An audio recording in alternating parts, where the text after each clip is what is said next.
Boa noite a todos, companheiros de ideal.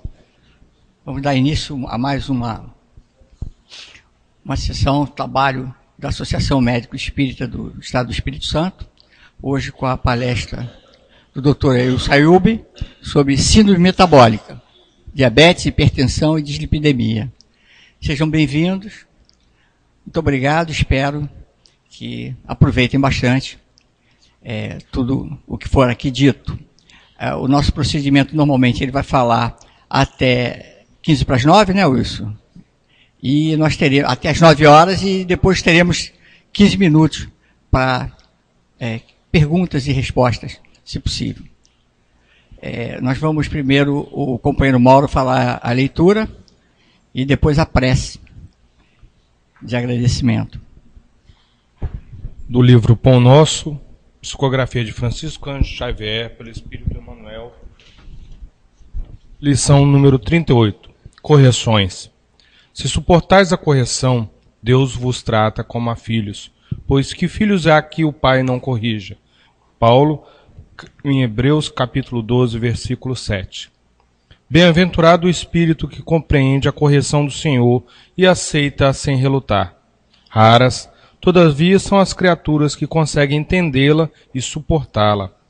Por vezes, a repreensão generosa do alto, símbolo de desvelado amor, atinge o campo do homem, traduzindo a advertência sagrada e silenciosa.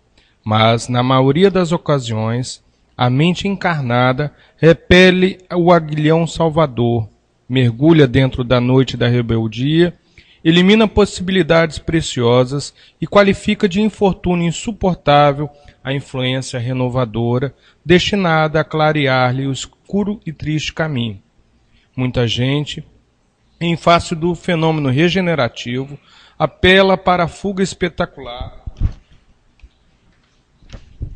da situação difícil e entrega-se inerme ao suicídio lento, abandonando-se à indiferença integral pelo próprio destino. Quem assim procede não pode ser tratado por filho, porquanto isolou a si mesmo e afastou-se da providência divina. Ergueu compactas paredes de sombra entre o próprio coração e as bênçãos paternas. Aquele que compreende as correções do Todo Misericordioso reajustam-se em círculo de vida nova e promissora. Vencida a tempestade íntima, revalorizam as oportunidades de aprender, servir e construir, e fundamentados nas amargas experiências de ontem, aplicam as graças da vida superior com vistas ao amanhã. Não te esqueças de que o mal não pode oferecer retificações a ninguém. Quando a correção do Senhor alcançar-te o caminho, aceita humildemente, convicto de que constitui verdadeira mensagem do céu.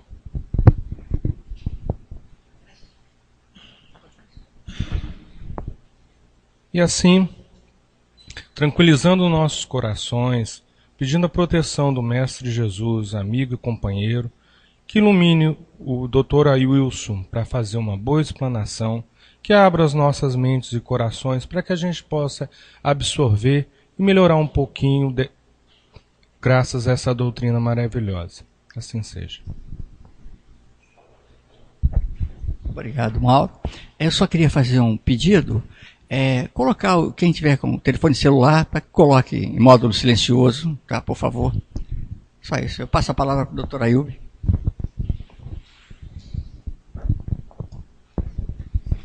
Bem, boa noite a todos os presentes e boa noite também aos ouvintes da Rádio Espírita Capixaba, né? Aos web ouvintes, né? E então agora também com TV, né? É com uma satisfação muito grande que a Associação Médico Espírita está participando agora desse programa, né? Toda segunda-feira, às 15 para as 8, né? Às 19h45. E hoje, dando sequência, a gente vai falar sobre esse assunto, que é um assunto muito palpitante, que é sobre essa síndrome metabólica, que na realidade é um nome meio complicado, mas na realidade é uma síndrome, é um conjunto de sintomas, conjunto de vamos dizer, de doenças que a gente tem, de vários sintomas, você reúne formando uma síndrome, não caracteriza uma doença em si ainda. Então, Então foi dado esse nome, que muita gente inclusive questiona, por que é síndrome metabólica e não isoladamente. Você fala em diabetes, fala em hipertensão, alterações do colesterol, tudo isso aí são entidades patológicas bem definidas. Mas teve um autor de nome Riven, ele em 1988, ele começou a observar que pacientes, pessoas que tinham esse conjunto, ele chamava de quarteto letal. Quarteto letal.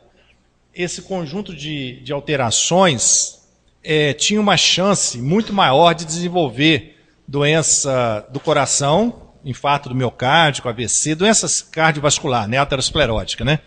Esse quarteto era constituído de pressão elevada, glicemia elevada, que seria o diabetes, às vezes nem é diabetes ainda, um pré-diabético, geralmente a diabetes não está instalada ainda, com aquela glicemia até 120, 126, em jejum. Pessoa que tem 110, hoje já é doente, né? Estão colocando todo mundo doente, né?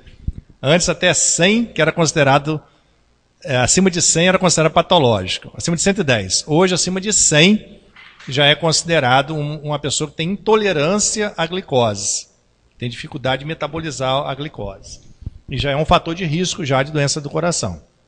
Então, pressão alta, glicose alta, alterações dos lipídios, geralmente triglicerídeo alto, e o HDL, que é aquele colesterol bom, baixo, e a obesidade central, não é só a obesidade geral não, a obesidade aqui da barriguinha, aquela barriguinha de chope que o pessoal fala, né?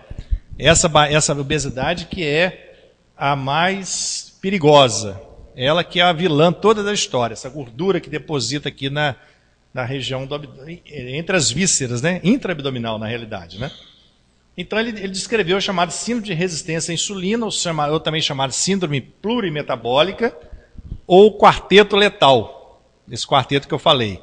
Cintura, a circunferência abdominal alta, glicemia um pouco elevada, pressão elevada e triglicerídeo HDL baixo. Triglicerídeo alto e HDL baixo. Essa alteração, hoje, está sendo considerada uma epidemia. Antigamente tinha as epidemias, eram as doenças infecto-contagiosas, né? Depois teve a epidemia do câncer, né? Das neoplasias. E hoje, a epidemia dos tempos modernos, do século XXI, é a epidemia da obesidade e da síndrome metabólica. Porque ela também leva a êxito letal, a morte, né? Também, tanto quanto leva a doença infecciosa, o câncer, ela tem uma mortalidade quase igual a essas outras doenças. Porque a gente sabe que o infarto, aqui, só para falar sobre essa síndrome, a gente tem aqui um conjunto de coisas, né? Então, a base de tudo é a chamada resistência à insulina. Vocês já ouviram falar isso? Resistência à insulina é um indivíduo que produz insulina no pâncreas, que tem dois tipos de diabetes, né? Tem o diabético do adulto e o diabetes das pessoas que já, desde criança, já se tornou-se diabético. Esse que tornou, desde criança, o diabetes tipo 1, o pâncreas não produz insulina. Teve uma lesão no pâncreas, uma virose qualquer que lesou o pâncreas. O tipo 2 é a chamada resistência à insulina. O pâncreas produz insulina, mas a insulina não consegue agir por causa desse tecido gorduroso que tem uma substância que dificulta a ação da insulina, chamada resistência à insulina. Essa resistência à insulina que faz todo o estrago. Na base de tudo está a resistência à insulina. Faz aumentar a pressão, faz aumentar a triglicerídeo, faz aumentar a HDL, faz depositar gordura nas paredes da artéria, leva diabetes. Tudo é chamado de resistência à insulina. Está muito ligado à obesidade. Por isso que o diabetes tipo 2 está mais ligado com a obesidade. O tipo 1 da criança, são pessoas magras que desenvolvem esse diabetes. Então, isso tudo aí faz parte da síndrome, né? Obesidade, tolerância à glicose, hipertensão, glicose alta, alteração na coagulação. O sangue da pessoa fica mais coagulável, então por isso que ele infarta com mais facilidade. A trombose é feita com muito mais facilidade. Dislipidemia, que é alteração dos lipídios, doença das artérias e doença do endotélio. A síndrome metabólica é um transtorno complexo. Ele é representado por um conjunto de fatores de risco cardiovascular, usualmente relacionados à deposição central de gordura e à resistência à insulina. Então, na base de tudo, está essa gordurinha que está entre as vísceras. Não sei se alguém já viu abater um frango, uma galinha, algum animal, vocês já viram aquela gordurinha amarela que fica no meio das vísceras, das tripas, em frente envolvendo a moela, o fígado? Essa gordura amarelinha que fica dentro do abdômen, ela que é a grande vilã de toda essa história. Essa é a grande vilã de toda a história. E ela que leva a chamada resistência à insulina. É importante destacar a associação da síndrome metabólica com a doença do coração, aumentando a mortalidade geral em cerca de 1,5 vezes e a cardiovascular em cerca de 2,5 vezes. Ou seja, quem tem síndrome metabólica tem 2,5 vezes de chance de ter um infarto do que pessoas que não têm síndrome metabólica. E tem 1,5 vezes chance de ter uma morte por outras causas qualquer, mesmo que não seja infarto. Então, é uma patologia que leva, então, agrava, acarreta uma mortalidade elevada, por isso que é chamada, então, é uma epidemia. Tanto como o câncer matava antigamente, continua, né, mas já teve epidemia, então teve a epidemia das doenças infecto-contagiosas. Atualmente é a doença do século XXI. O Brasil tem uma característica, inclusive, ímpar, porque é um país que está emergindo da fase de subdesenvolvido para passar para o desenvolvimento. Então ele está convivendo com os dois tipos de epidemia. A epidemia das doenças infecto-contagiosas, você vê aí, né, incidindo a dengue, né, tuberculose, ainda está muito frequente no Brasil, próprio Chagas. Então está ainda muito frequente as doenças infecto-contagiosas e nós já estamos ingressando nessas patologias ligadas ao aumento de consumo de caloria, de gordura, que é ligado aos hábitos modernos, né? Aos hábitos modernos. Então nós estamos convivendo com as duas patologias. Essa é uma grande dificuldade dos governantes em administrar a saúde pública, porque nós temos que atacar em todas as frentes aqui no Brasil, né? Só para você ter uma ideia, olha só, no Brasil, as doenças cardiovasculares, que aqui inclui o infarto e o derrame, que são os principais, olha, está em amarelo. 32% das mortes no Brasil é decorrente ou do infarto ou do AVC. Olha como é frequente as doenças, a mortalidade por doenças cardiovasculares. Se você somar todas as outras, quase que não dá. Olha só, se somar neoplasias, somar causas externas, que é acidente de carro, essas coisas, não dá as causas por infarto e por AVC. E como a gente está vendo que uma das maiores causas de infarto de AVC é a síndrome metabólica, por isso que nós estamos, esse valor enorme que nós estamos, por isso nós estamos falando isso aqui hoje. E vocês vão perguntar, mas qual a ligação que tem com o espiritismo isso aí, né? A gente vai chegar lá, a gente vai chegar lá.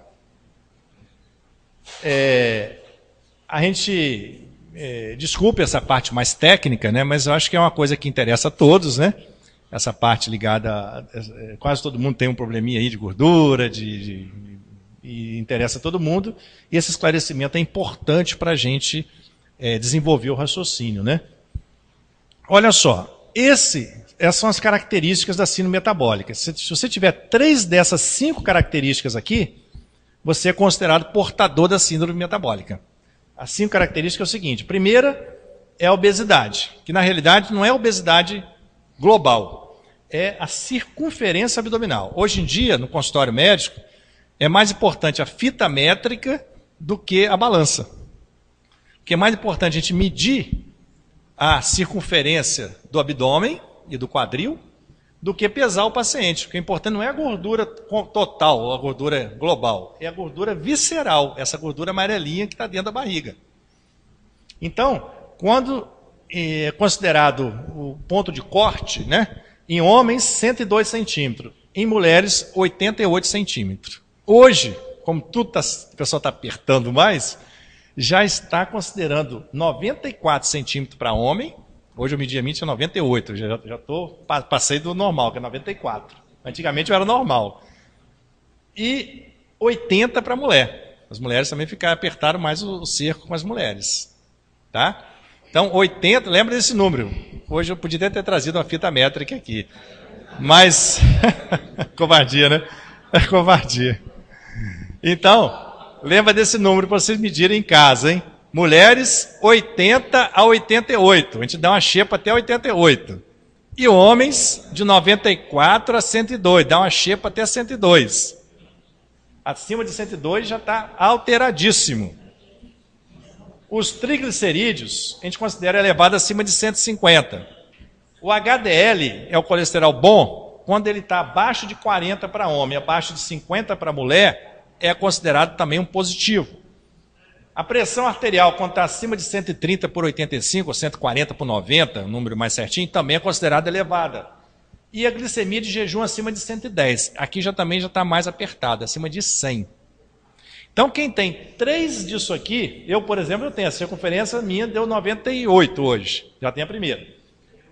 Meu triglicerídeo escapeia, meu HDL está 60 e pouco, estou comendo muita castanha, linhaça, fazendo exercício todo dia, eu consegui levar, eu tinha menos de 40, eu tinha 40 e pouco. Minha pressão também é boa e minha glicemia também, então eu não tenho síndrome metabólica, né? Então, quem tem 3 desses fatores aqui é considerado portador da síndrome metabólica. Olha que coisa interessante, vocês vão falar, mas por que fala em síndrome metabólica, não fala em hipertensão, diabetes, trata um de cada vez? Porque esses fatores de risco, vocês entendem quem está falando, fator de risco são, porque a doença do coração, o AVC, o infarto, ela não tem uma causa. São várias causas que predispõem o indivíduo a ter essa doença. E essas várias causas que predispõem é chamado fatores de risco do indivíduo desenvolver a doença cardiovascular. Os fatores de risco é o quê? Obesidade, sedentarismo, cigarro, pressão alta, diabetes, estresse. Tudo são considerados fatores de risco. Olha que coisa interessante. Se o indivíduo tiver só alteração no colesterol, esse verdinho, 260, ele vai ter 12,3 vezes mais chance de ter um infarto. Se ele só fumar, ele vai ter 1,7 vezes, ou seja, 70% mais chance de ter um infarto. Se ele tiver pressão alta, ele vai ter 50% a mais chance de ter um infarto. Agora, olha a interseção. Se ele fumar e tiver colesterol alto, ele, ao invés de ter, vai ter 3,9 vezes mais chance de ter um infarto. Olha só. Se ele fumar, tiver colesterol alto e tiver pressão alta, ele vai ter 5,9 vezes. Aqui não está aqui não, mas mulheres que usam pílula, agrava demais. Se a pessoa fumar e usar pílula anticoncepcional, agrava exponencialmente o risco de ter um infarto. Então, só para... como é que os fatores se potencializam, né? Quando o indivíduo tem mais de um fator de risco, eles se potencializam. Aqui, gente, é o exemplo da gordura que a gente está falando aqui. O tecido adiposo, a gordura nossa, antes ele era visto só como um depósito de gordura. É um depósito de gordura que você se utilizava dele quando você precisava de energia, né? Além da que o carboidrato ia oferecer para você usava a gordura, estava lá guardada, com um reservatório de calorias. Hoje já é visto como um órgão endócrino. Ele produz várias citocinas, várias substâncias tóxicas. Olha só. Então, o tecido adiposo produz várias substâncias tóxicas. Então, tem 2 tipos de gordura, de distribuição de gordura no corpo da gente. Tem a distribuição tipo maçã e tipo pera. A tipo maçã, aquela primeira lá, o indivíduo tem ele é todo obeso. É o Jô Soares, por exemplo, né? Ele tem a cintura, a circunferência da cintura aumentada e o quadril também aumentado. Ele é quase quadrado, né? Esse é mais masculino. O outro é o quê? O tipo pera, ele tem a cintura fina com a região do quadril aumentada. Tá certo? Qual que vocês acham que é pior? A primeira, porque a gente falou que a circunferência abdominal da primeira está maior do que a circunferência abdominal da segunda. A relação entre a cintura e o quadril tem que ser abaixo de 1. A primeira está acima de 1. A largura da cintura é maior do que a do quadril. Está acima de 1. Então, essa que tem mais gordura visceral.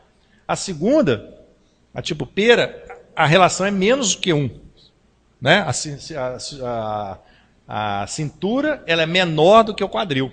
Então, se você dividir a cintura pelo quadril, vai dar menos que 1. Então, essa aí é melhor. Isso é chamado obesidade central, tipo maçã, né? E a outra é a obesidade tipo pera ou obesidade periférica. Aqui, gente, só para mostrar, isso aqui foi um trabalho, assim, vocês vão falar, mas poxa, eu estou medindo, eu tinha essa dúvida, né? Eu estou medindo a circunferência como é que você mede essa circunferência? Até bom foi falar isso, né? A fita média, o indivíduo deve estar em repouso, em pé, preferência com os braços relaxados, não pode fazer isso, né?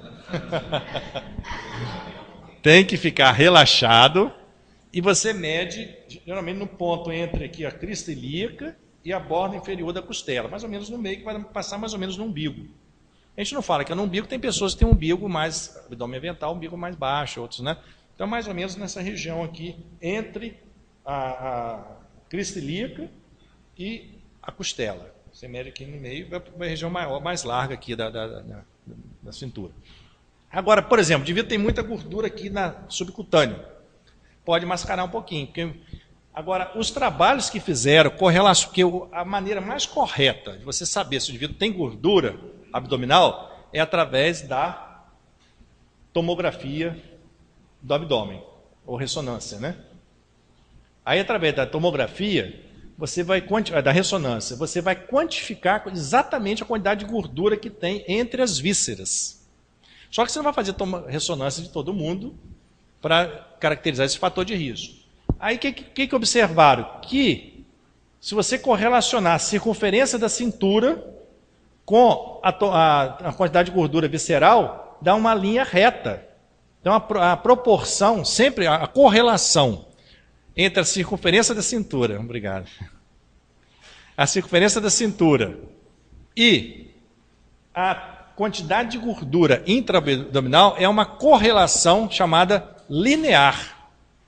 É uma correlação linear. Então, aqui, você fez uma tomografia dessa região e viu a quantidade de gordura que tem aqui no meio das vísceras. Aí você foi e mediu a cintura desses pacientes e fez uma correlação entre a circunferência da cintura e a quantidade de gordura pela tomografia. E a correlação foi linear, ou seja, está batendo uma com a outra. Toda vez que você tem uma circunferência aumentada, você tem aumento da gordura visceral e vice-versa. Então não precisa fazer ressonância. Simplesmente com a medida da circunferência da cintura, a gente quantifica a quantidade de gordura visceral da pessoa. Tá? Aqui, a correlação entre insulina basal, quanto maior a circunferência da cintura, maior a insulina. Lembra que eu falei da resistência à insulina? Quando tem resistência à insulina, o indivíduo começa a produzir mais insulina. Mais, a insulina fica lá em cima. Hoje em dia, já é um exame corriqueiro, você pedir a dosagem da insulina basal, em jejum. Se ela estiver acima de 13, de 20, geralmente 15 a 20, o indivíduo tem aumento da insulina basal, ou seja, tem uma resistência à insulina. E aqui, esse aqui não interessa agora no momento. Aqui só para mostrar para vocês que nós temos dois tipos de gordura. As gorduras que ficam depositadas em outros tecidos, subcutâneo, no músculo, são as gorduras periféricas. Elas têm alta proliferação, são pequenas, elas são muito sensíveis à insulina, e elas têm elas não se degradam muito. Agora, os adipócitos que vão para aquela região lá da barriga, esses que são de alto risco. Por quê? Eles não proliferam muito, eles são grandes, eles têm baixa sensibilidade à insulina, ou seja, a insulina não consegue atuar neles, cria a chamada resistência à insulina, e eles têm alta lipólise. Lipólise é o seguinte, eles se degradam com muita facilidade, liberando ácido graxo livre. Esse ácido graxo livre que é o grande tóxico do organismo, provoca todo esse transtorno que nós temos. Então, esses dois adipócitos são diferentes. O pessoal achava que todas as nossas gorduras fossem iguais. Não. A gordura da barriga, ela é inimiga nossa, vamos dizer. As outras são amigas, as outras são reservas de caloria. Essa aí não. Essa a gente tem que combater. Aqui um exemplo. Um indivíduo com um abdômen um pouco avantajado, né? E como se mede a circunferência do abdômen dele, né? Entre a borda costal inferior e a crista ilíaca. Você pega uma fita métrica, um indivíduo relaxado, pode cruzar os braços ou bem relaxado. Geralmente cruza os braços assim e você mede então a circunferência aqui. Esse é um indivíduo que talvez tenha exagerado um pouquinho nas suas medidas. Isso aqui, gente, é um exemplo muito interessante. Para você, esse indivíduo aqui, ele é obeso ou não? Não é, né? Pela nossa forma de entender, não é obeso. Agora, a obesidade visceral dele, o que vocês acham? Não é? Passa, às vezes é pior do que o obeso mesmo global. Pode ser que o peso total dele não está alto, mas a circunferência, esse aqui é aquele indivíduo que é magro, mas tem a gordurinha na visceral muito elevada. Esses são perigosos. Esses são muito perigosos, essa gordurinha. Essa tem que ser combatida. Então, o indivíduo às vezes se gabando, que é magrinho e tudo, mas às vezes tem essa gordurinha aqui, bem prejudicial. Aqui, gente, olha que coisa interessante. O timeline da evolução do nível de colesterol da humanidade. A humanidade, aqui 4 milhões de anos atrás, 1 milhão, 211 mil anos atrás. Ao longo da evolução, o colesterol total, nessa época aqui dos primatas, dos Homo sapiens, Homo habilis, o colesterol total variava entre 100 e 150. O LDL de 50 a 75, que é o mesmo colesterol do recém-nascido. Olha que coisa interessante. O indivíduo, quando nasce, ele tem esse colesterol aqui, ó, mais ou menos igual ao que se tinha antigamente, quando o indivíduo fazia muito exercício, né? Não tinha esses hábitos de comer esses alimentos processados, esses hábitos prejudiciais de dieta hipercalórica que a gente tem agora, né? Aí o que aconteceu? Na população atual ainda tem raças, tem tribos que conservam esse colesterol baixo. São as tribos lá africanas que vivem de caça, se movimentam o dia inteiro, se alimentam, não conhecem o açúcar, não conhecem o sal. Né? Essas pessoas ainda têm colesterol por volta de 110, 120, aqui os 100. Aqui são os esquimós, é uma tribo de esquimó. 140. Aqui da África, aqui essa tribo aqui, 120. Então, todos esses pigmeus, tudo no máximo que chegou a 150, o colesterol dessas tribos aqui, que convive com a gente hoje em dia, né? O esquimó é interessante, foi aqui que eles descobriram o efeito do ômega 3, né? Não tem um ácido ômega 3? Porque o esquimó, ele tem uma dieta riquíssima em gordura. Mas é uma gordura, depois foram descobrir, por que o esquimó come tanta gordura, o colesterol dele é baixo e não tem infarto? É porque eles comem gordura de peixes de água profunda. Os peixes que eles abatem lá são esse salmão, esse arenque, linguado, peixe de água profunda. Esses peixes de água profunda, eles são benéficos porque eles são riquíssimos em ômega 3. Foi aí que descobriram o benefício do ômega 3 na saúde através dos esquimós. E olha que interessante, aqui já entra os ocidentais, né? O homem americano, né? O homem americano já está, olha quanto é que já vai o colesterol, 210, a média do homem americano. Enquanto as outras tribos, 150, 110. Então, tudo a ver com os nossos hábitos alimentares, né? E estilo de vida. Por que o americano, que é a mesma, né, tem esse colesterol, e as pessoas que têm esse hábito aqui alimentares e estilo de vida têm outro colesterol? Então, provando que é decorrente de uma dieta inadequada, né? Então, dados epidemiológicos. O que ocorreu nesse século nosso para levar esse colesterol assim? Então, foi mudança nos hábitos de vida a partir da segunda metade do século XX. A alimentação mais calórica, o sedentarismo e o estresse. Aumenta a incidência metabólica.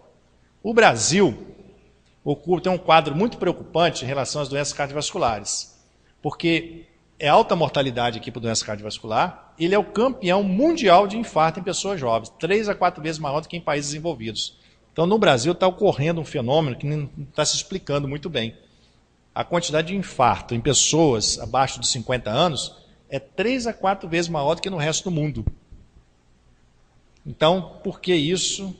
Um está alegando que a classe C e D, o acesso com a elevação social dessa classe C e D, eles estão comendo de forma inadequada, muita gordura, e começa a ficar mais sedentário. Outros falam do estresse precoce, os empresários aí que começam com 20 e poucos anos já são empresários, competição muito grande. Mas isso está acontecendo em qualquer lugar do mundo, né? Mas então é um fato que está ocorrendo no Brasil, está chamando a atenção. Então a doença arterial coronária, um infarto, é considerada a primeira causa de morte e tende a aumentar em 50% nos próximos 20 anos. Estima-se que em 2025, não está longe, né? Nós estamos em 2012, teremos mais de 300 milhões de diabéticos no mundo, que sem dúvida nenhuma se considera como o maior problema de saúde pública do planeta. Parece que isso já está sendo até mais precoce. Atualmente, mais de 40 a 50% dos americanos são obesos, nem excesso de peso não, obesos. E a obesidade infantil que está galopante, como está aumentando por causa dos hábitos agora de computador, sedentarismo, televisão, controle remoto. Poucos estão fazendo exercício, crianças não se fazem exercício como antigamente, né?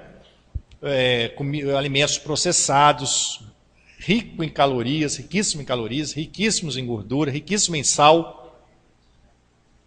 O sal não tem nada a ver não, mas vou contar uma coisa interessante. Como que o sal... a gente sabe que o sal é o grande causador da hipertensão arterial. Outro dia eu estava lendo uma história, tinha tribos, colonizadores lá na África, que queriam dominar determinadas tribos. E essas tribos não comiam sal. Sabe o que eles faziam? Botavam um sal pertinho lá deles, no lugar para uma árvorezinha pertinho. Aí algum deles ia lá e experimentava o sal. Aí o outro lá passava para o outro, levava lá para a tribo. Começou todo mundo a experimentar o sal. A partir dali, todo mundo começou a ficar dependente do sal. Aí eles começaram a negociar, te dou sal em troco disso. Você me dá a riqueza, me dá o ouro, eu te dou o sal.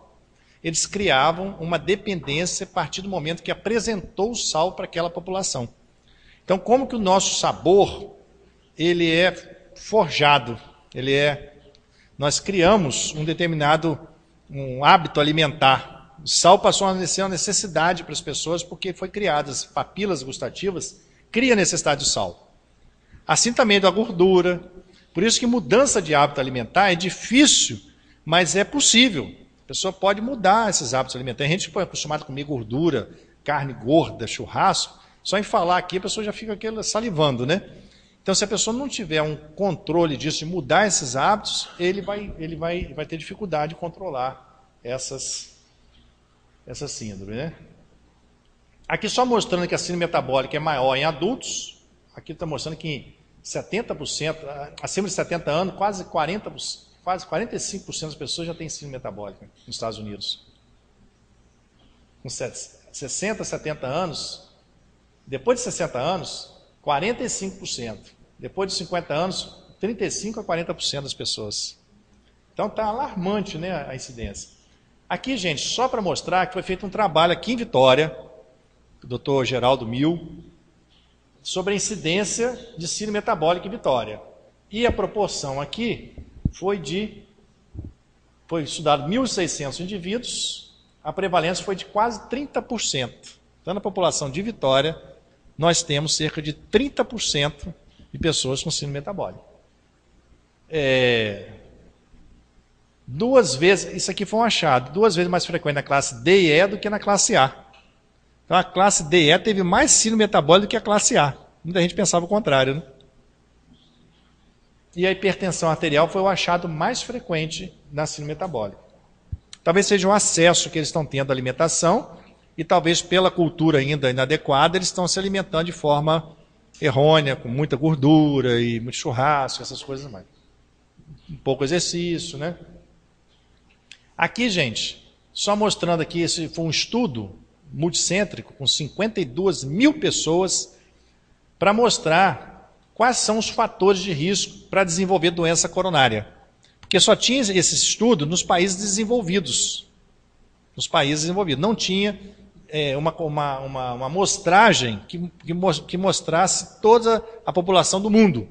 Então foi pego todos os países pobres, países ricos, e observou o seguinte, olha só, quais são os fatores de risco mais importantes para o indivíduo ter um infarto? Em primeiro lugar foi o perfil lipídico desfavorável, ou seja, colesterol alto triglicerídeo alto e o HDL baixo. A pessoa tem 3,25 vezes mais chance de ter infarto do que a pessoa que não tem isso. Quem fuma tem 2,8 vezes mais chance de ter infarto. Quem tem diabetes tem 2,3. Quem tem hipertensão arterial tem 1,9, ou seja, 90% a mais de chance de ter um infarto. Quem tem obesidade abdominal, 62% a mais de chance de ter infarto. Quem pessoas estressadas tem 60% a mais, ou seja, quase se equiparam. A obesidade abdominal se equiparou ao estresse e quase se equiparou com a hipertensão. A importância que tem essa obesidade abdominal como causa de infarto. E aqui, só para curiosidade, teve fatores que reduziram o risco de ter infarto. Então, pessoas que se alimentavam de muitos vegetais, frutas diárias, tinha 30% a menos de chance de ter infarto. Pessoas que faziam exercício físico tinham menos 14%. E pessoas que usavam álcool, pequenas doses, tinham também menos chance de ter infarto. Isso é um trabalho científico, a gente não pode negar a veracidade disso. É lógico, como eu tinha feito essa pergunta sobre o álcool aqui, teve uma palestra, que ninguém vai incentivar o outro a usar o álcool, né? Até mesmo porque, como foi falado aqui, tem pessoas que já têm a doença da dependência alcoólica, né? O alcoolismo. Se você dá um estímulo desse, o médico prescrever o álcool, a pessoa pode entrar e entrar no vício, né? Você referendar, né? Você corroborar com ele. Esse álcool aqui. Então, olha só. Isso ainda está em discussão. Está em discussão. O trabalho foi feito, a maior parte dos trabalhos foram feitos com vinho tinto. Com vinho tinto. Aí surgiu aquele negócio. A uva também tem o mesmo efeito? Também não se sabe. Parece que o vinho tinto que é o quente. Mas o álcool também tem esse poder.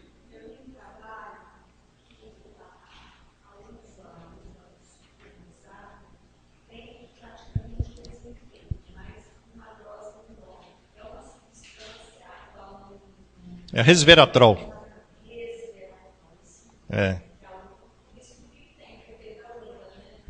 Mas tem coisas que a gente não está muito bem definido aí, não. A gente não está muito. Parece que o efeito do vinho é melhor. Mas isso aí é uma realidade científica.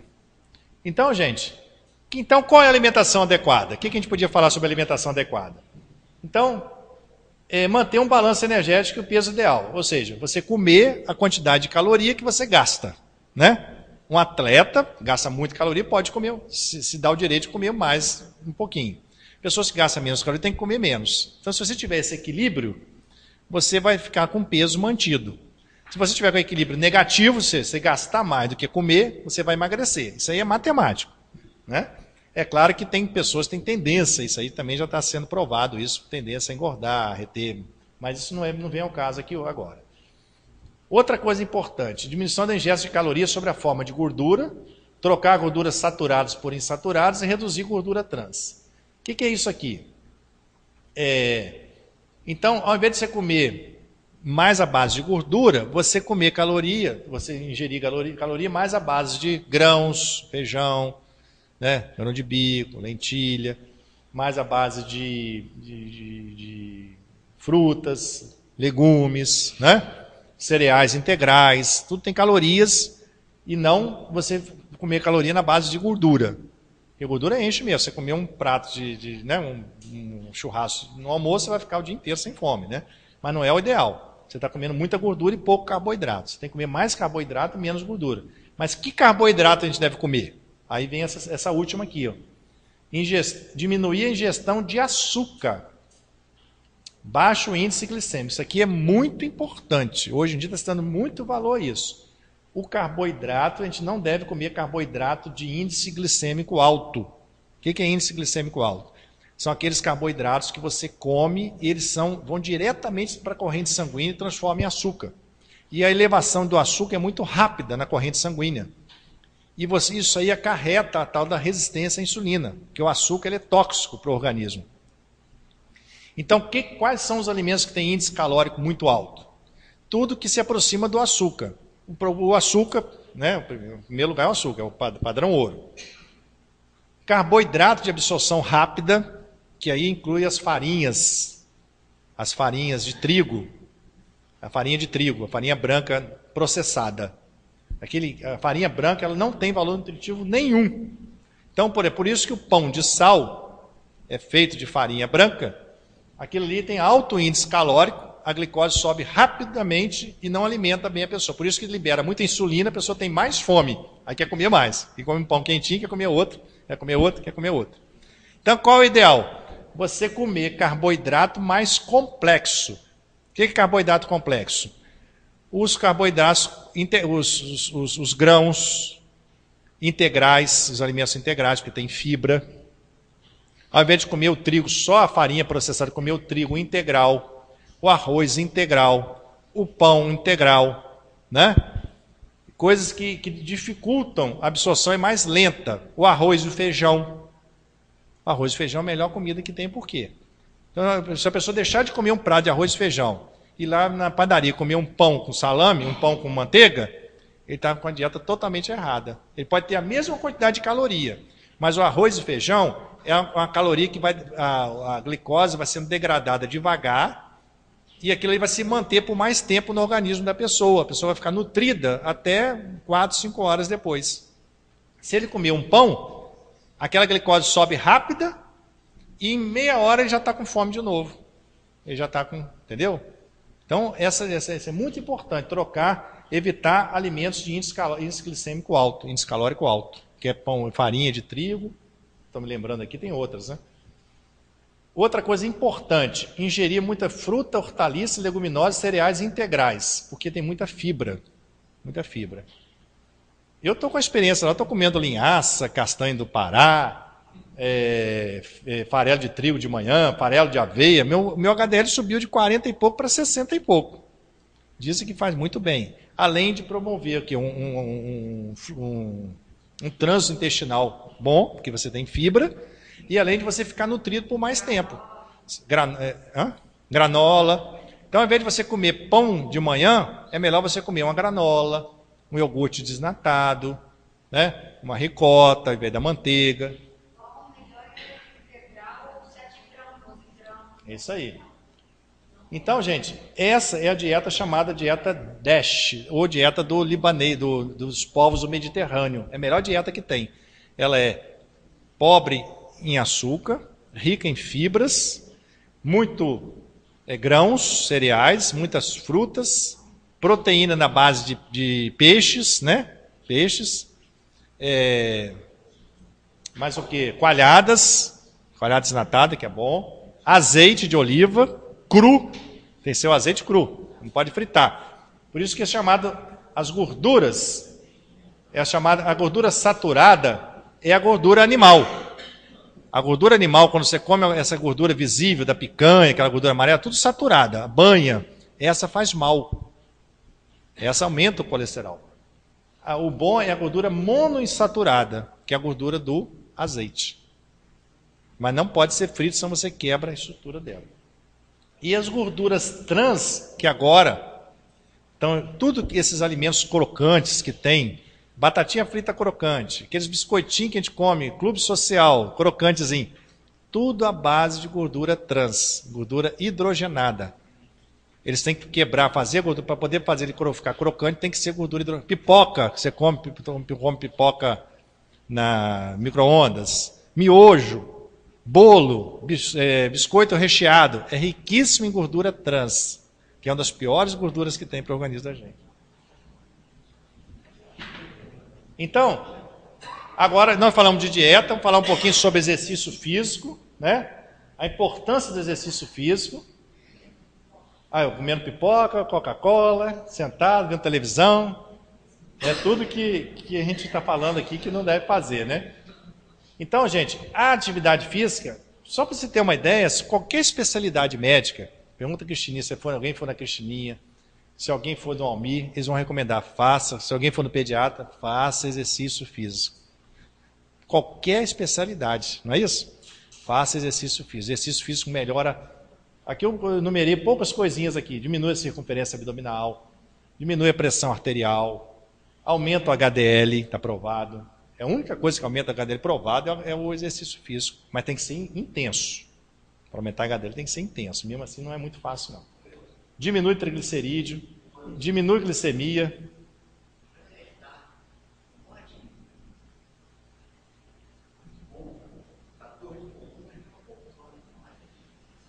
Problema de coluna, poltrona mole, pessoa encurvada, problema de coluna, quer dizer, ainda senta a poltrona encurvada. Então, os nossos hábitos, gente, a gente tem que ficar muito atento, porque a gente sofre às vezes e não sabe por quê. A gente vai ver os nossos hábitos, estão todos hábitos que não são saudáveis, né? Aí depois a gente vai colher o resultado daquilo.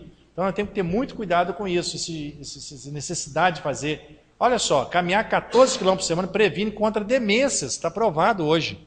Então, Alzheimer, a maior prevenção para prevenir Alzheimer é caminhar 14 km por semana, o quê? É você caminhar 3, 4 km por dia, 3 km por dia. Em 5 dias dá 15 km. 3 km você caminha em meia hora. Então, o que o pessoal recomenda? 30 minutos de exercício. Por exemplo, osteoporose, as mulheres, hoje em dia, gente, Zé Roberto estava falando aqui, fizeram um trabalho agora, a quantidade de vitamina D na população capixaba é baixíssima. E ninguém entendeu por quê.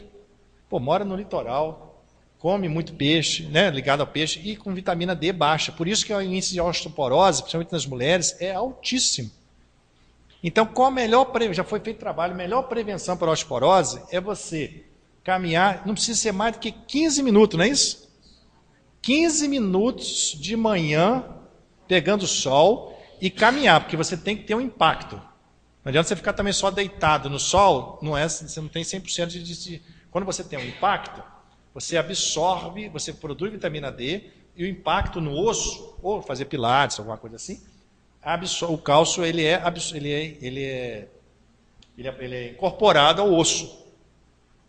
Por isso, quando a pessoa fica acamada mais de um mês, o que acontece? Os ossos ficam todos quebradiços, né? Todo quebradiço. Então, gente, melhora para depressão, caminhada. A gente mora no local, né, Kiba? Kiba é o nosso rei das caminhadas aí. A gente mora no local privilegiado da cidade que a gente mora, né? Então todo mundo deveria fazer um esforço, né? No início é um esforço. O que a gente fala é o seguinte: dá 2 meses de crédito para a gente. 2 meses. Durante 2 meses que a pessoa que não tem hábito vai sentir um pouco de dificuldade de sair de casa para fazer exercício. Mas depois de 2 meses, é o tempo que eles dão, que a pessoa forçando, porque tem que quebrar a inércia, né? A inércia é aquele negócio de você empurrar uma pedra, botar uma pedra para rolar, né? Uma bola para rolar. O primeiro empurrão que ele fica, depois que ele estiver rolando, aí fica fácil. Então, a inércia é quebrada com 2 meses. Então, 2 meses você fala, não, vou caminhar porque o doutor pediu. Vou caminhar 2 meses. Depois de 2 meses você não quer parar mais.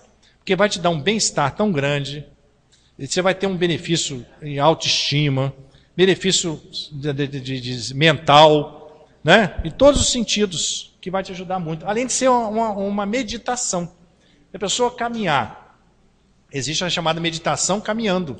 Se você caminhar sem pensar em problemas, pensando, ficar ligado no momento presente ali da caminhada, ouvindo os pássaros cantando, ouvindo as ondas batendo, olhando a natureza, isso é uma meditação. Meditação é o quê? Você esvaziar a sua mente, né, de pensamentos fugidios e ficar concentrado no que você está fazendo naquele momento. Por isso que às vezes correr é melhor, porque com corrida você não pode pensar, não pensa em nada, né? Corrida você medita mesmo, porque você não pensa em nada. Agora, caminhar você ainda dá chance do pensamento vir, vem outro. Mas procure evitar pensamentos fugidios, pensar só no que você está fazendo ali agora, naquele momento. Se tiver um casal, um motivo ou outro. E sobre pressão arterial, a gente vai falar alguma coisa, tem os 10 mandamentos da pressão arterial, né? Adote uma alimentação saudável, pouco sal, né? Aquilo que eu falei do sal. Essa em relação à tribo de índio, eu fiz um trabalho quando a gente estava na medicina. Aqui em Aracruz tem 2 tribos de índio. Uma já estava aculturada, estava com alimentação igual à alimentação nossa, com sal, quase 12 gramas de sal que a gente come, né, por dia. E a outra não comia sal, porque o índio não conhece sal, né? Eles não produzem sal. A única coisa que eles não produzem é sal. Na tribo que não comia sal, não tinha um hipertenso. E na tribo que comia sal igual a gente, tinha 30% de hipertenso igual a nossa população. Então o sal ele é extremamente prejudicial, principalmente na raça negra, né? Então para evitar a hipertensão, comer pouco sal. Quer ver uma coisa que o pessoal está usando muito? Eu já peguei médicos lá hipertensos, simplesmente por causa do tal do shoyu.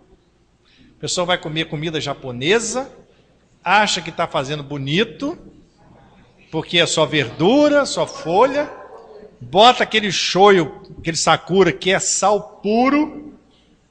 Eu até fui perguntar o japonês lá da banca, falei, gente, vem cá, o shoyu que vocês usam lá no Japão é igual isso aqui? Porque senão todo mundo vai ser hipertenso lá. Falei, não, o shoyu aqui é brasileiro.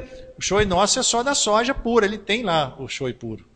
Alguém até me falou, não sei se foi o que me falou, que ele vende lá, naquela banca do japonês na Praia do Canto, o shoyu original. Então tem que ter muito cuidado com esse sal da salada, muito cuidado com os temperos, molho inglês, tempero quinó, coisas industriais, tudo que tem rótulo, gente, tudo que é processado tem rótulo, pode saber que você está comendo errado. Se tem rótulo, você vai dar comida para a criança. Comprou um negócio de papinha com rótulo, produzido ali, que tem, você está dando, ou está conservado no sal, ou tem muita caloria, ou tem alguma coisa errada.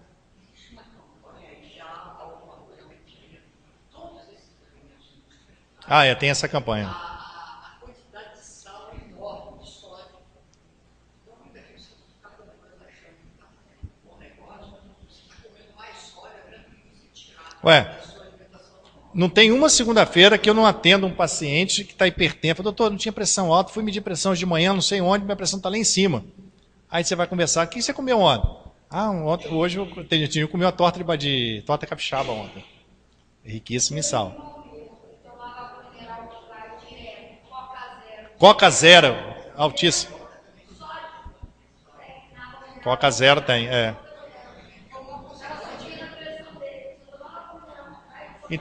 Então, gente, para pressão, evite a obesidade com relação à pressão, abandone o cigarro, meça a pressão, reduz o consumo de álcool. O álcool em excesso aumenta a pressão.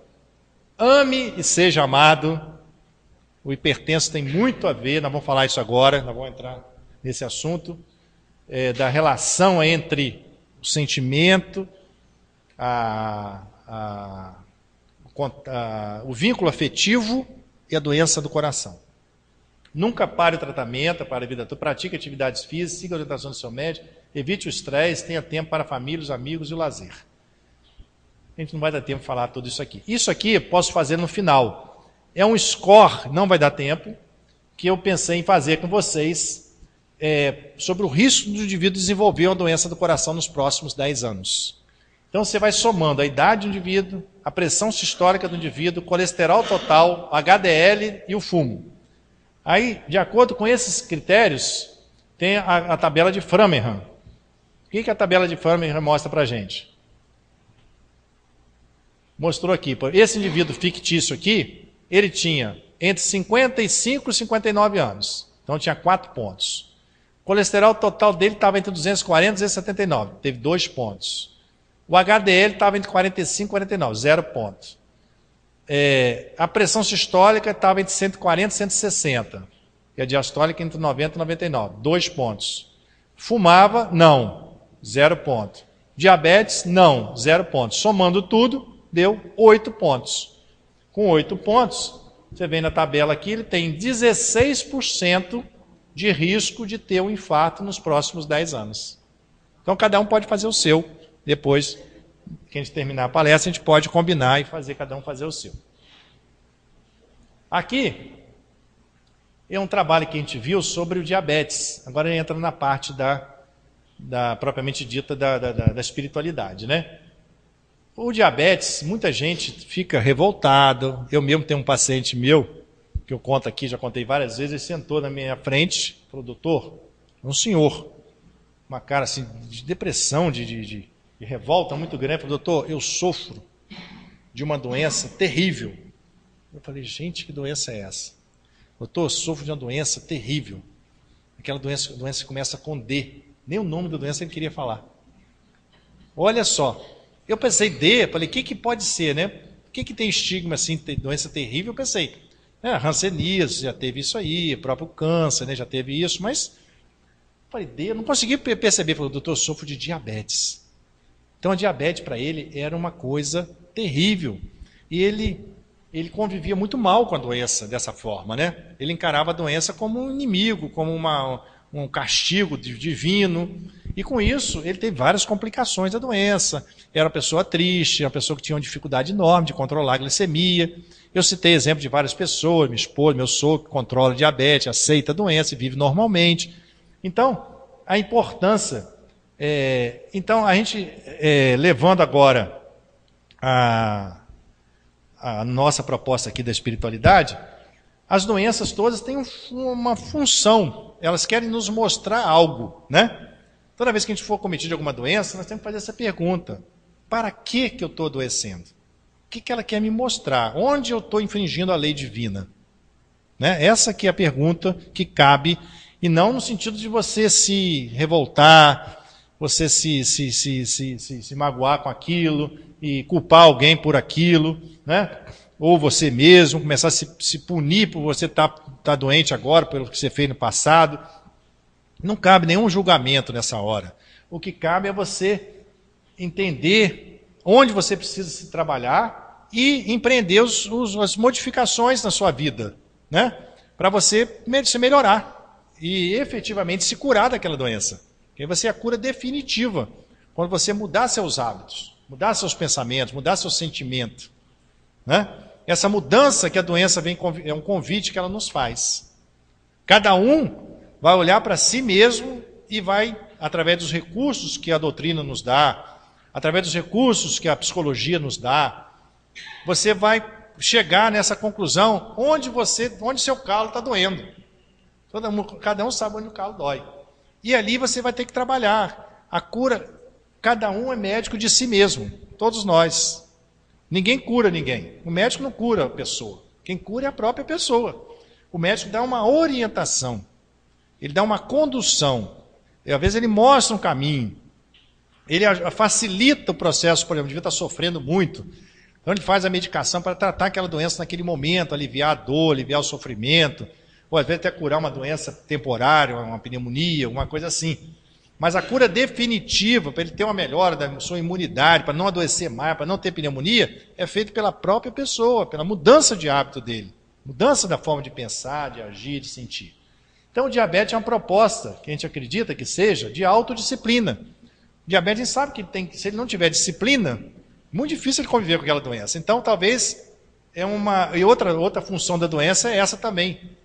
São fatores corretivos para nós. Ela nos leva obrigatoriamente a gente ter que desenvolver aquela virtude, né? A pessoa que vem com diabetes, ele precisa desenvolver a disciplina, senão é difícil ele vai conviver com a doença. Então é uma proposta de autodisciplina. O diabetes proporciona o treinamento da disciplina. Uma pessoa que passou essa vida diabética, que enfrentou a doença com altivez, serenidade, com aceitação, com resignação, e eu duvido que ele não saia dessa vida com a disciplina nota 10. Porque ele vai ser obrigado a treinar, não pode comer isso, tem que comer isso, tem que ter hora certa para comer, tem que comer de acordo com a dose de insulina que ele toma. Então, toda doença vem nos trazer então um crescimento. No final você até agradece aquela doença, não, você termina aquela jornada, você agradece pelo crescimento que ela trouxe para você, porque a nossa finalidade maior na vida é a nossa evolução espiritual. É o que conta, é o que a gente leva daqui. Então, o conhecimento do seu corpo e de suas reações, o autoconhecimento. O diabético que não se conhece, como toda doença, ele não consegue se tratar. Você pode ir no médico, o médico pode passar insulina, o que for, mas ele tem que saber a hora de tomar insulina, a hora de diminuir a dose, a hora de aumentar a dose, não é isso? Então, como toda doença, nós temos que nos inteirar, é igual um carro. Se você for esperar o defeito, não conhecer nada do carro, tudo levar para o mecânico, você vai ter problema, né? Você tem que conhecer que você não pode passar a marcha errada, você tem que apertar a embreagem, você tem que conhecer, tem que cuidar do fluido de freio, tem que botar água no radiador. Se você não tivesse conhecimento, igual a gente, nós temos conhecimento do nosso corpo, né? E a diabetes, como toda doença, é uma lição de humildade, aceitação e tolerância. Na revista Veja teve um artigo muito interessante, o homem como médico de si mesmo, em cima disso que a gente está falando. Você está no comando. O comando não é o doutor seu que está no comando, não. É você. Cada vez mais o CRM está dando autonomia aos pacientes. Os pacientes estão decidindo a hora de fazer um tratamento, se deve operar ou não deve. Claro que o do médico vai colocar para ele todas as situações ponderáveis naquele momento. Conhecer o seu corpo lhe dá o poder de mudá-lo, mantê-lo e fortalecê-lo. Manual do proprietário. Igual tem manual do carro, tem o manual do proprietário do homem. É o autoconhecimento. Então, hoje em dia, os planos de saúde estão muito voltados para a prevenção das doenças. Estão mudando o foco para a prevenção. Porque eles começaram a perceber que uma boa nutrição, prática de exercício, controle do estresse é muito mais barato para eles e muito mais vantajoso para os pacientes se fizer uma medicina preventiva. E, sobretudo, eles ainda não chegaram aqui, mas aqui que é a nossa proposta, trabalhar não só, eles falam muito só em estresse, né? Mas a gente vai mais um pouco a fundo. Quanto mais você retroagir na causa de um problema, de uma doença, mais efetiva vai ser a cura daquela doença. Se você tratar aquela doença só no plano superficial, vamos dizer, no plano físico, ele está aqui com, vamos dizer, uma neoplasia. Você foi lá e cortou aquilo ali, tirou, jogou fora. Não falou nada, conversou, você tratou superficialmente. Tem grande chance de voltar. Agora, se você voltar, bem, por que você fazer igual o casal Simonton faz isso aqui, né? O que você acha que mudou na sua vida nos últimos 6 meses? Se você guardou algum ódio, alguma mágoa, que possa ter te dado um desequilíbrio mental, emocional, que tenha agredido você mesmo, alguma coisa que você não se perdoou, alguma culpa que você guarda dentro de você. Então, se você começar a trabalhar esses sentimentos, você vai trabalhar mais fundo na causa daquela neoplasia. Então, a cura vai ser mais definitiva, a chance de voltar vai ser muito menor. Então, essa que é a proposta do Treino Espírita, trabalhar mais a fundo, mais na causa primária dos problemas das nossas doenças, que é a nossa saúde da nossa alma. Esse equilíbrio da alma é que nos vai dar a saúde perfeita. Então, a reforma dos nossos sentimentos. Se tornar mais solidário, mais altruísta. E aqui entra, então, as doenças do coração.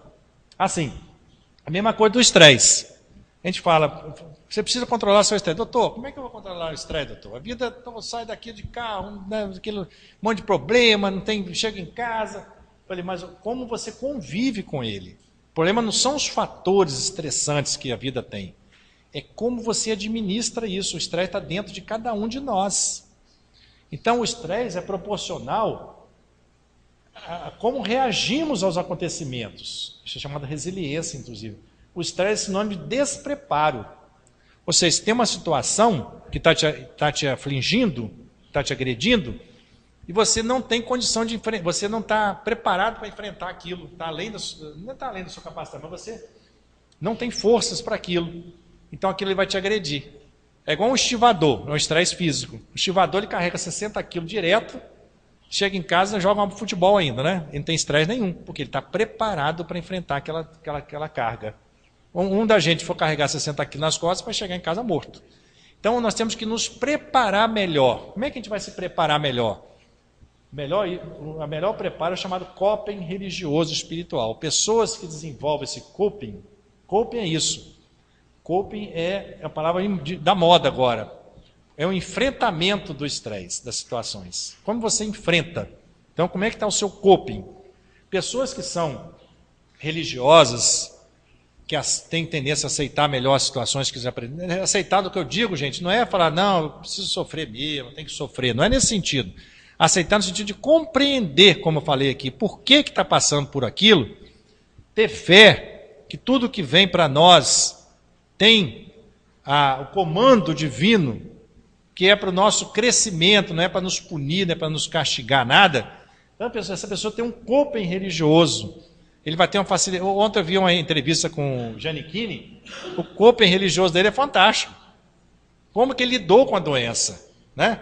Ele falando a fé que ele teve, ele falando, o pessoal perguntou, mas o que você propõe, o que você quer fazer agora, daqui diante, o que você vai mudar na sua vida? Ele falou assim, eu vou, como é que ele falou? Trocar, eu vou compartilhar, eu quero conviver com as pessoas, doar meu sentimento para o outro. Ele fala em solidariedade, né? Ele está com muita isso, porque ele recebeu muito carinho, recebeu muito apoio, agora ele quer devolver isso. Ele ficou muito grato. Então ele é uma pessoa, a gente vê que é uma pessoa que tem bom coração. Isso ajudou muito no enfrentamento do estresse dele. O estresse dele foi pequeno, né? Aqui, nesse trabalho do Interheart, é um trabalho científico. E foi colocado isso aqui, ó, que uma das orientações que deve ser feita para as pessoas evitar o infarto é valorizar a religiosidade e a busca por orientação espiritual. A religiosidade e a busca por orientação espiritual. Por quê? Eles chegaram à conclusão que o grande problema das pessoas que sofrem do coração não é só o estresse que está lá fora, não é só o trabalho excessivo, não é só a pressa, porque existia um trabalho do Roseman que falava que quem tinha personalidade tipo A, quando a gente estudou, personalidade tipo A, pessoas agressivas, pessoas sempre apressadas, competitivas, né? Pessoas irritadiças. Essas pessoas tinham mais tendência a ter infarto. Mas depois viram que o problema não é só esse, não. O problema maior não é só a pressa que a pessoa tem, não é só o trabalho excessivo, é a dificuldade que a pessoa tem de se relacionar com o outro. E as pessoas são voltadas muito para si mesmas. Esse que é o grande problema, que o chakra do coração, ele está ligado, o Zé Luiz falou isso aqui na semana retrasada, ele está ligado com o desenvolvimento da energia amorosa, dos vínculos afetivos entre as pessoas.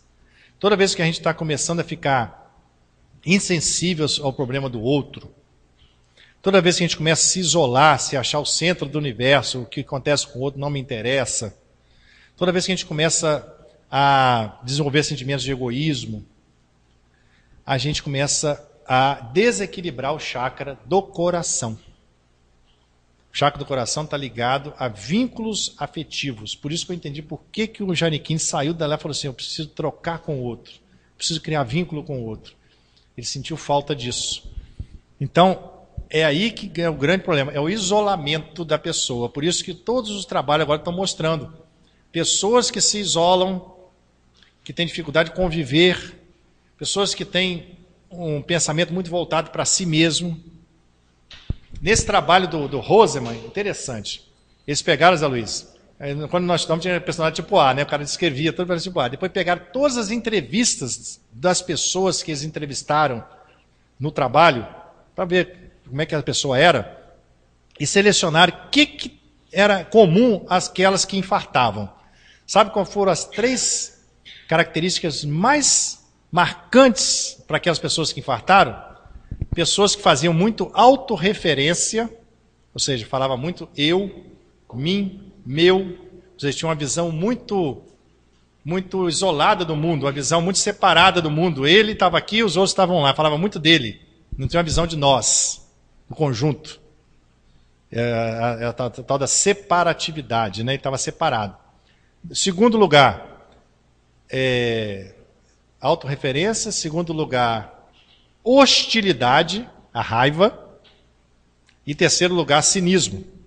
São as 3 características que mais agravantes que levam a pessoa a ter infarto. Cinismo são pessoas que não vivenciam, são verdadeiras com seus sentimentos. Pessoas que se afastam por algum motivo, eles têm dificuldade de vivenciar os seus sentimentos.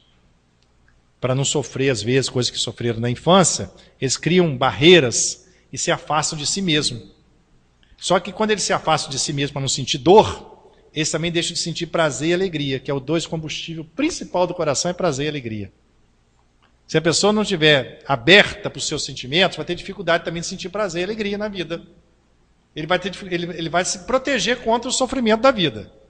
Mas também ele vai se privar de usufruir das coisas boas da vida. E isso é que alimenta o coração. É o amor, é a alegria, é o prazer. Então, esse é o grande problema das pessoas que têm a dificuldade, não são honestas com elas mesmas em relação aos sentimentos. Por isso que as mulheres sofrem menos do coração, elas são mais verdadeiras. Não é isso?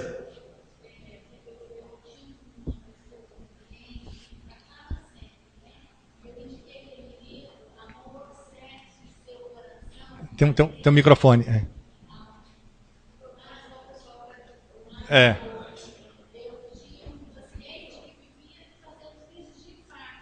É mesmo.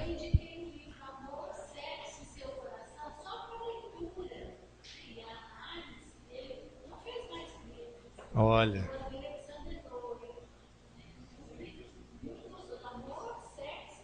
Conheço, você já me indicou esse livro. É. Deu horário aí? Para registrar que neste momento a Rádio Espírita Capixaba está sendo privilegiada, sendo prestigiada com 300 pessoas em audiência em todos os cantos do Brasil e também em Lisboa, em Portugal. Queremos aqui agradecer a audiência de nossa irmã Cláudia de Sá Guedes, de Teófilo Otoni, Minas Gerais, a audiência de Tereza Ramayara, de Salvador, a audiência do grupo Teorias da Alma, de Lisboa, Portugal, de Tereza dos Souza Passos, de Florianópolis, Vanderlúcia Weberson, de Juiz de Fora, Minas Gerais, Zeni Maia, de Tabuleiro do Norte do Ceará, do grupo Via Estrelar, de São Paulo, de Shirley Carvalho, de Belfort Roxo, do Rio de Janeiro, Valdete de Souza, de Salvador, na Bahia, e Simone Belletti, de São Paulo, São Paulo. Queria ainda sugerir que todos aqui presentes, os que estão nos ouvindo, que possam rever essa palestra através da Rádio Espírita no chat www.radioespírita.net.br e pode rever as demais palestras clicando no ícone Reprise TV que se encontra na página principal.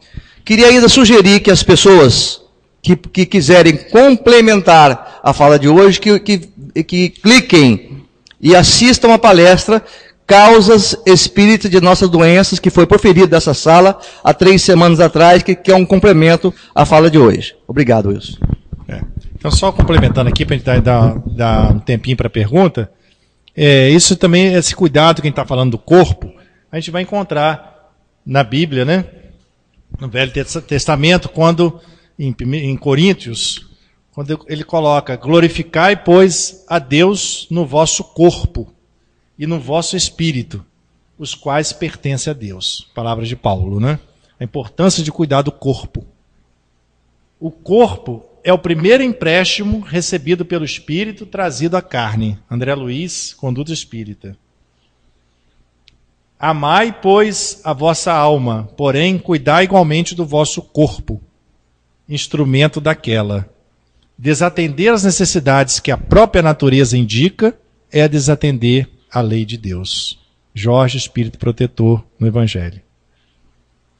Não podemos olvidar que a imprudência e o ócio se responsabilizam por múltiplas enfermidades, como sejam os desastres circulatórios provenientes da gula, as infecções tomadas à carência de higiene, os desequilíbrios nervosos nascidos da toxicomania e a exaustão decorrente de excessos vários.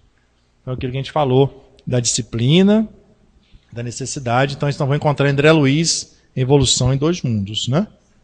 E aqui, gente, uma coisa interessante, eu vi esse trabalho agora recente, falando sobre Don't Worry, né? Seja feliz, não se preocupe, seja feliz. Aparecendo a música do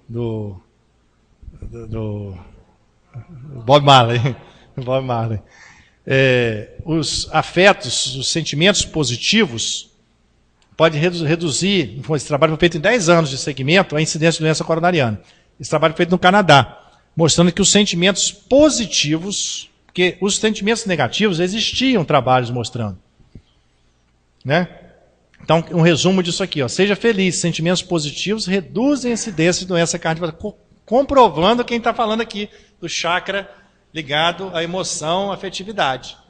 Foi examinada a associação entre sentimentos positivos, alegria, felicidade, entusiasmo, e eventos cardiovasculares em 1.739 adultos durante 10 anos.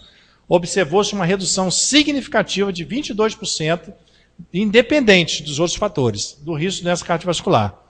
Os estudos anteriores já tinham provado que sentimentos negativos, raiva e hostilidade, eles estão falando muito disso.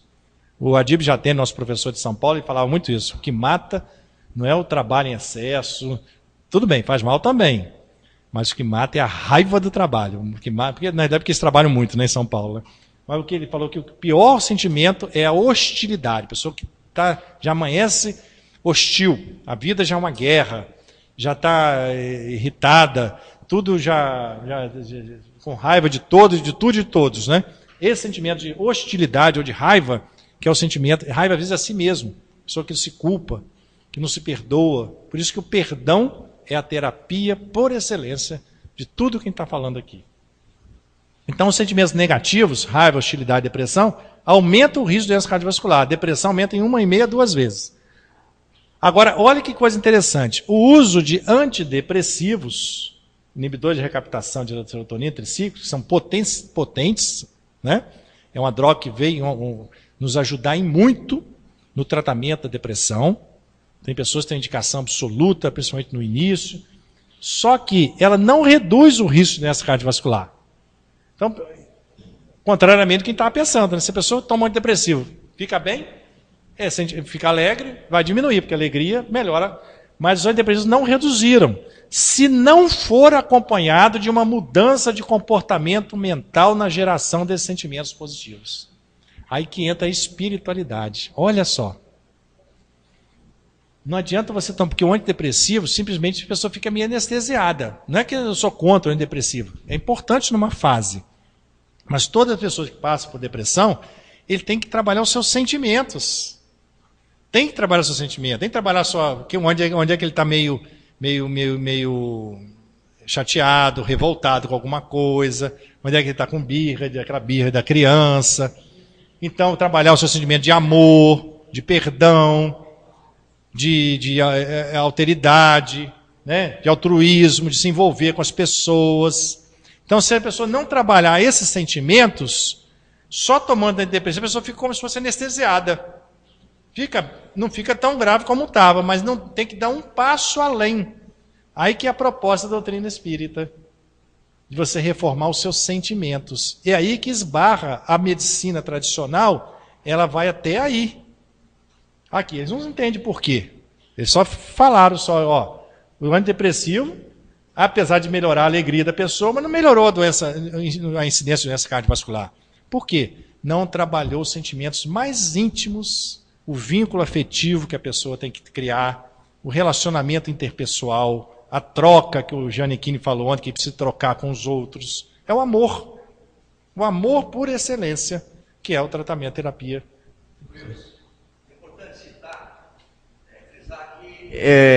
Nós vimos na palestra anterior que as doenças têm 3 níveis, né? O nível superior, que está ligado ao espírito, o nível intermediário, que está ligado ao perispírito, e o nível periférico, que está ligado ao corpo físico. Nesse caso aí, os antidepressivos vão trabalhar exclusivamente no nível material, no nível periférico, por isso que não mudou nada, né? Foi muito boa essa colocação, Zé Luiz, inclusive isso foi a palestra que ele fez referência 3 semanas atrás, que está no YouTube, né? Que é muito interessante, complementa. E para terminar, antes de fazer a pergunta, eu tinha colocado esse caso clínico, e a proposta a gente correlacionar com o caso clínico. Eu queria que vocês votassem aqui. Prestem atenção.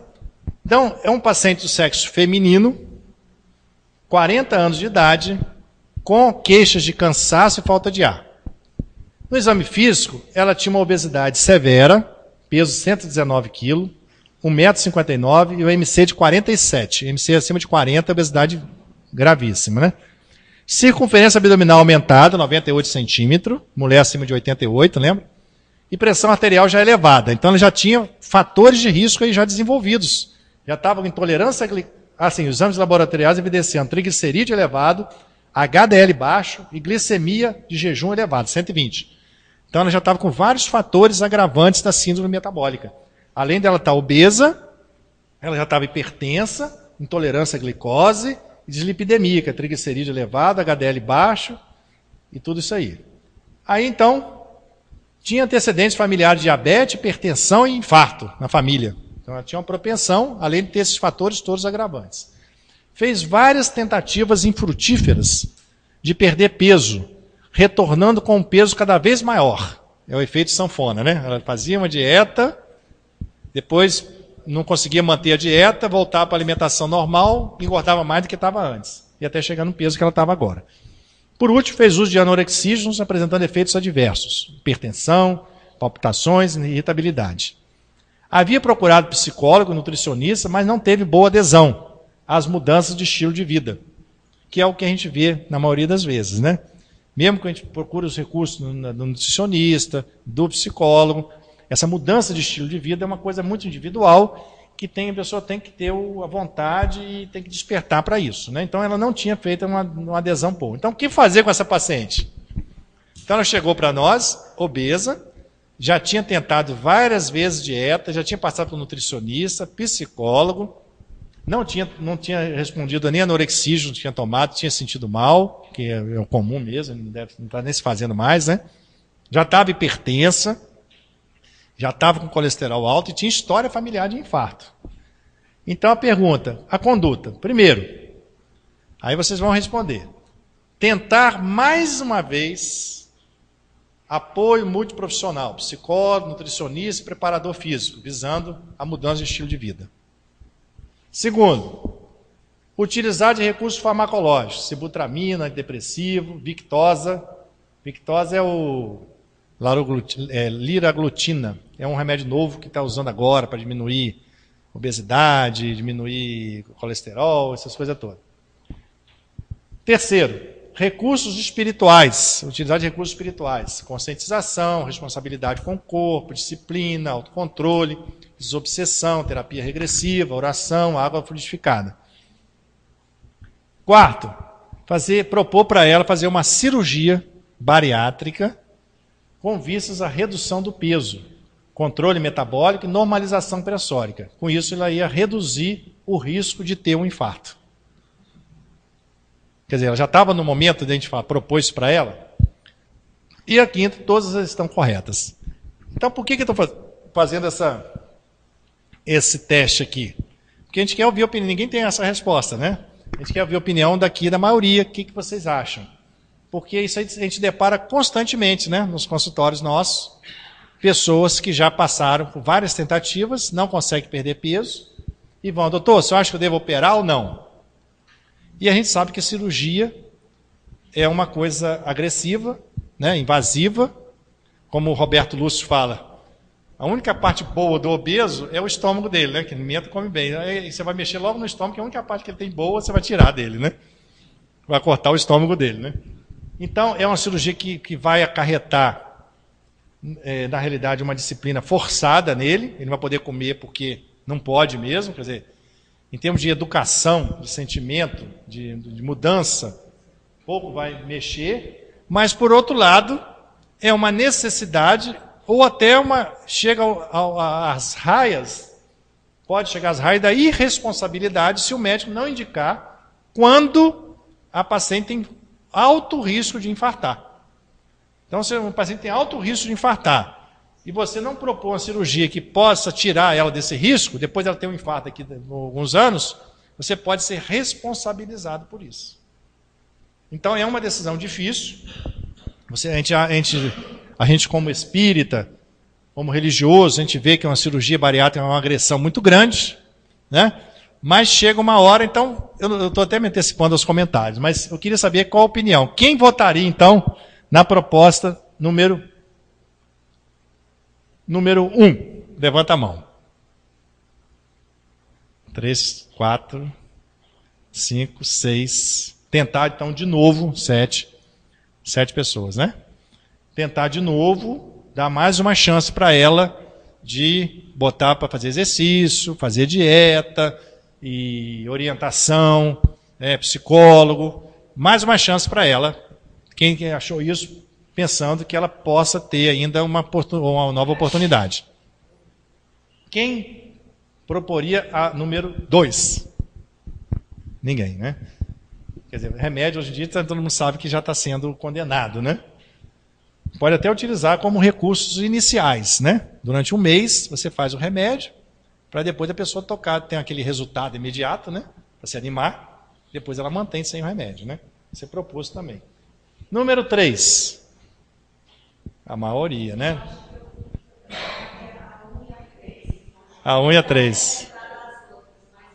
Faltou essa resposta, a 1 e a 3, né? 1 e a 3. E a 4? Ninguém proporia cirurgia bariátrica. Vocês estão evoluídos, hein? Ninguém propôs cirurgia bariátrica. É uma discussão, gente, isso aí. É uma discussão que cabe, não dá tempo hoje de a gente fazer, mas é uma discussão em cima disso que eu falei. Da redução de paciente de alto risco. Lembra que eu coloquei que é um paciente de alto risco? O paciente tem história de infarto na família, estava hipertensa, estava com colesterol alto, quer dizer, ela tinha uma chance muito grande de ter um infarto. 40 anos de idade. Mas, e todas estão corretas, né? Todas estão corretas? Alguém fala?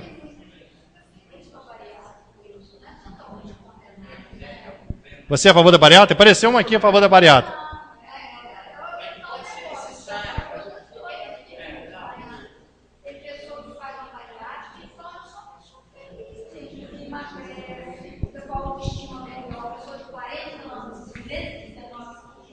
Gente,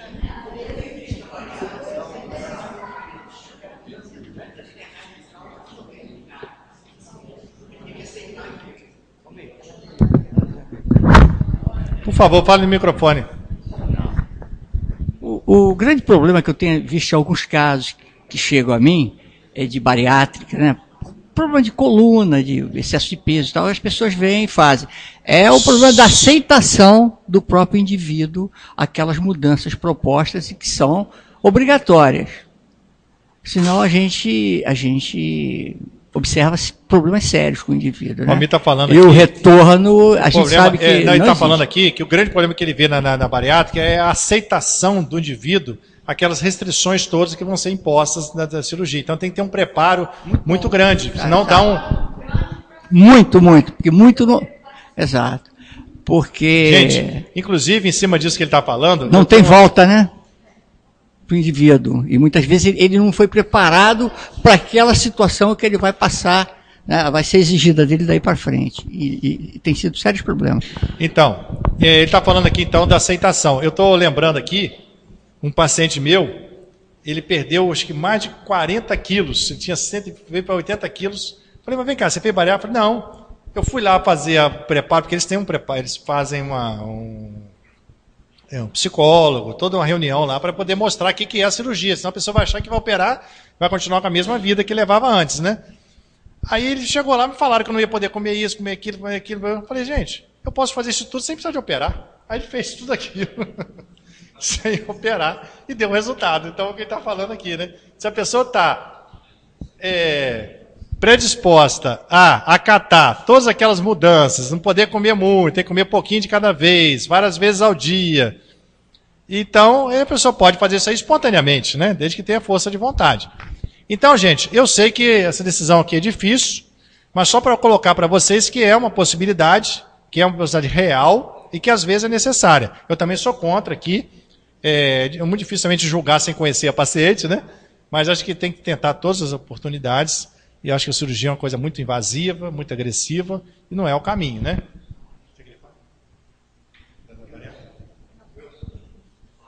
Alguém mais tem alguma pergunta? Eu só pediria que fizesse no microfone por causa dos web espectadores. Pode ir lá. Pode ir lá.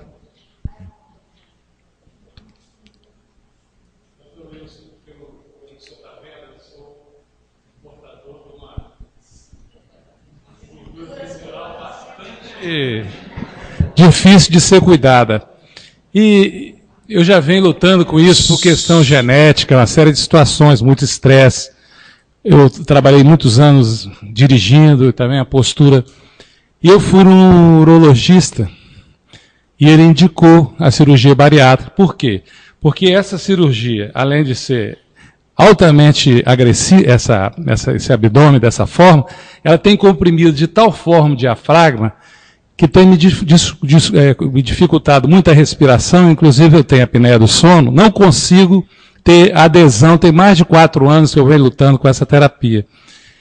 E eu fui no urologista, ele me indicou para um cirurgião bariátrico, na mesma hora, você não tem IMC, mas o urologista me criou expectativa.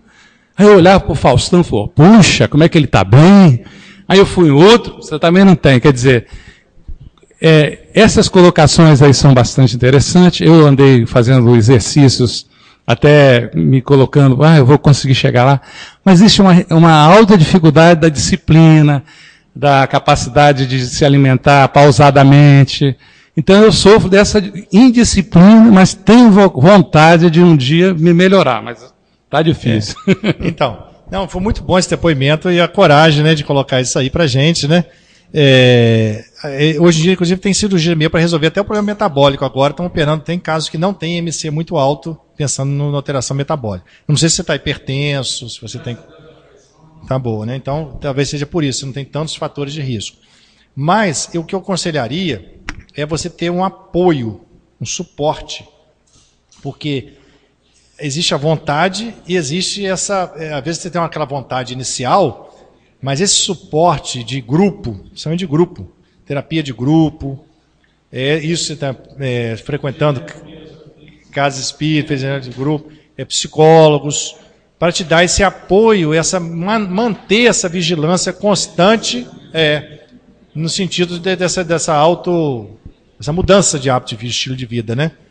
E o que eu aconselharia também, uma das coisas que são mais práticas e mais factíveis, é a atividade física. Que a atividade física é uma coisa assim mais quase depende mesmo da sua disposição e vou fazer e pronto. Com muito cuidado com lesões, né? Sempre chamar a atenção aqui, quem for começar a atividade física tem que fazer uma avaliação, fazer um reforço muscular.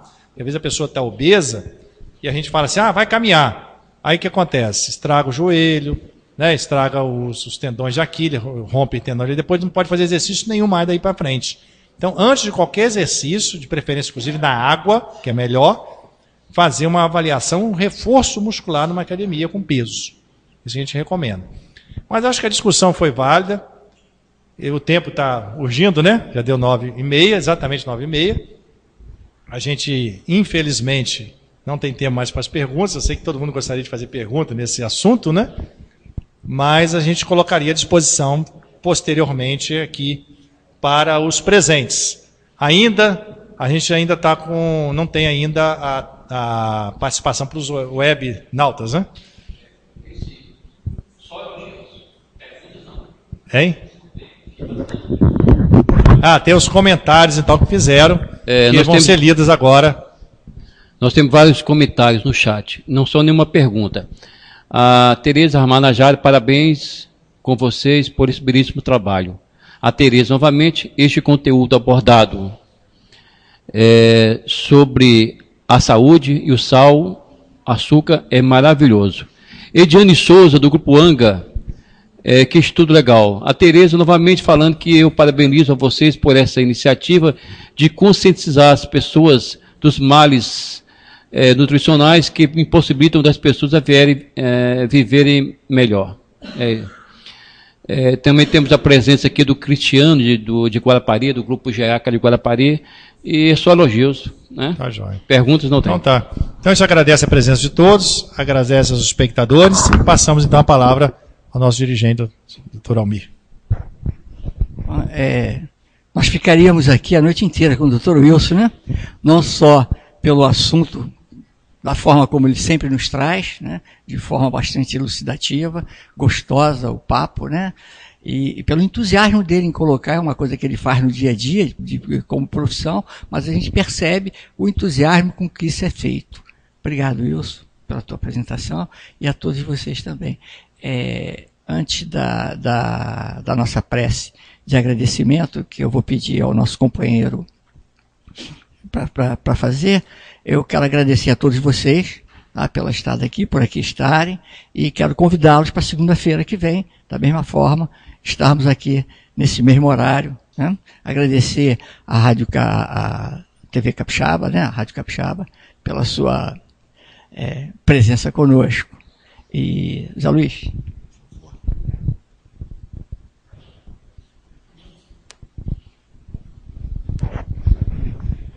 Amados irmãos, vamos procurar acerenar nossos pensamentos, criando um link, criando um vínculo com o nosso Pai, com Jesus, nosso Mestre, e com os nossos irmãos, nossos mentores de luz.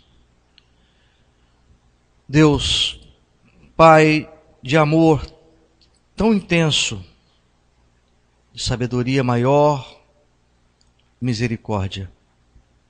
Jesus, Mestre querido, nosso irmão maior, nosso governador, razão das nossas alegrias, consolo às nossas dores, espiritualidade amiga, queremos agradecer por mais essa jornada, por este momento, Senhor, em que nos oportunizasse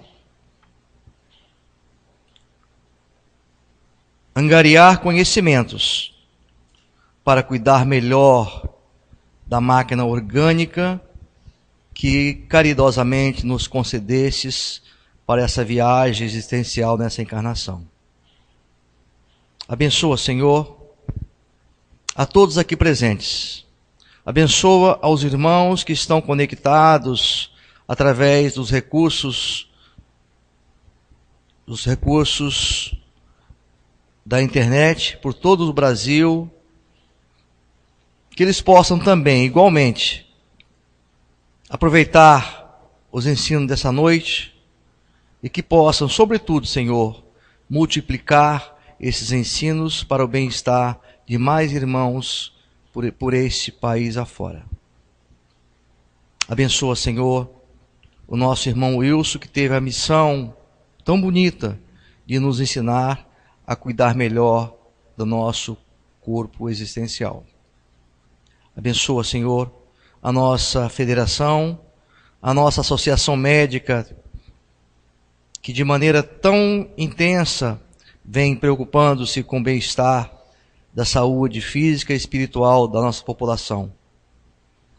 Que possamos, Senhor, sair daqui melhorados, que possamos fazer deste momento o efeito multiplicador para que outros irmãos tão necessitados quanto nós possam também serem beneficiados. Obrigado, Senhor, por este momento. Sê conosco hoje e sempre. Que assim seja.